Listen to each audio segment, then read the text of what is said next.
Guys, good noon. You are welcome in the 100th episode of zoology classes run by Society of Career Technology and Jan Vikas Mahasabha. Congratulations to all of you and thank you all of you for your wholehearted cooperation and interest taken in this serial. Now, today we will talk about affinities of Herdmania in English medium. Actually, affinity as such is a very monotonous topic and it is not very scoring also. But if it is compulsory, you have to answer that. In affinity, you have to discuss the relationship of an animal with different groups, similarities, differences and conclusions. So, in short, we can compare it with some non-chordates, vertebrates and finally the protochordates. When we talk about affinity with non-chordata, in Porifera also the animal is attached at a substratum. In Coelenterata also it is attached at a substratum. In Herdmania also it is attached at a substratum. Secondly, they all are aquatic organisms, ciliary feeding. Water comes in Porifera it comes in through ostia, goes out through osculum.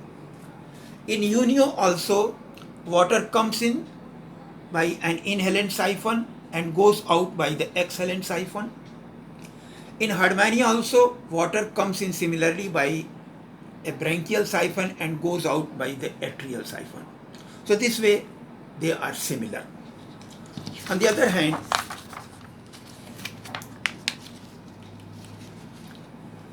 in Hydra also we get the process of budding. In Doliolum, a urochordate, also budding takes place in Doliolum, Salpa, etc.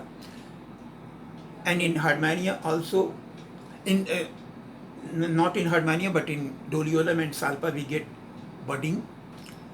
If we compare it with Obelia medusa, in Obelia medusa also at the base of adradial tentacles we get statocyst, balancing organ, and some primitive eyes or ocelli. Here in Assyrian tadpole larva also in the region of cerebral vesicle we get ocelli and statocyst. In case of Unio also, if we cut a transverse section of the intestine we get a typhlosole which increases the absorptive surface. In intestine of Herdmania also we get a similar typhlosole. But when we talk about chordate features, the pharyngeal gill slits, nerve cord and notochord, they are found in Herdmania but they are not found in non-chordates. So the conclusion is that this similarity is only due to similar habit and similar feeding habit, and the similarity is due to convergent evolution. Now, if we compare it with vertebrates, the similarities, three basic chordate features: the dorsal tubular nerve cord, notochord and pharyngeal gill slits. They are found in Herdmania also and they are found in vertebrates also. In all vertebrates we have post-anal tail. In Herdmania also we get post-anal tail. Heart is ventral in both of them. Neural gland found in Herdmania is considered to be equivalent to hypophysis or pituitary of higher animals. Endostyle of Herdmania is considered to be equivalent to thyroid gland of higher vertebrates because it has the capacity to concentrate radioactive iodine in it.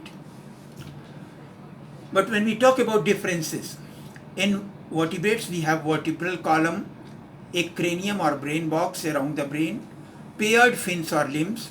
These are not found in Herdmania. So we cannot keep them in the vertebrates due to these differences. When we compare it with other protochordate, the Amphioxus. In both of them, we have similar ciliary feeding. The endostyle is similar in both of them. In the endostyle of Hardmania also we get a median larger cilia band and 4 groups of smaller cilia. In endostyle of Amphioxus also we get similar mucous gland cells and ciliated cells. Cilia are grouped into one median larger cilia and 4 group of smaller cilia. The branchial tentacles found in Hardmania can be compared with velar tentacles of the Amphioxus. In both of them, similar atrium is there, in which around the pharynx we get another compartment filled with water, through which water passes outside through the atriopore. In both of them, similar large pharynx is there in both Hardmania and Amphioxus. And in Hardmania we get an elongated tube within tube like heart. In Amphioxus as such we don't have heart, but the base of some veins have pulsatile bulbils, and there is a sinus venosus. But some conspicuous differences are there.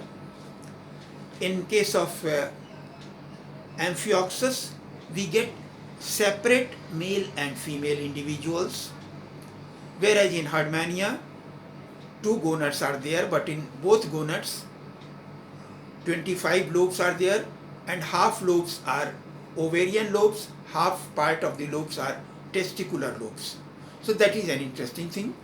And in Hardmania, we get retrogressive metamorphosis, but in case of Amphioxus, we get a progressive metamorphosis.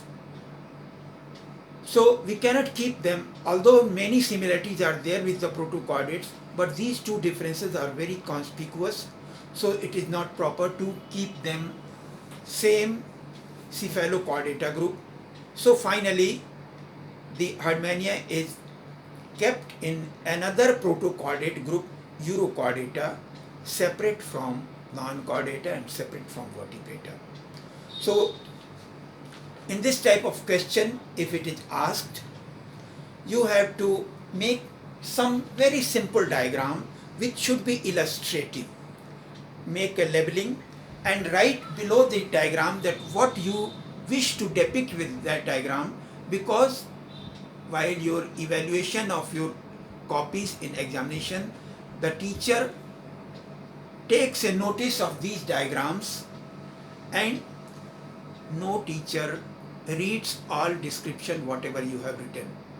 So you have to break your description into more and more heading and subheading and paragraphs to get a good marks. Thank you very much.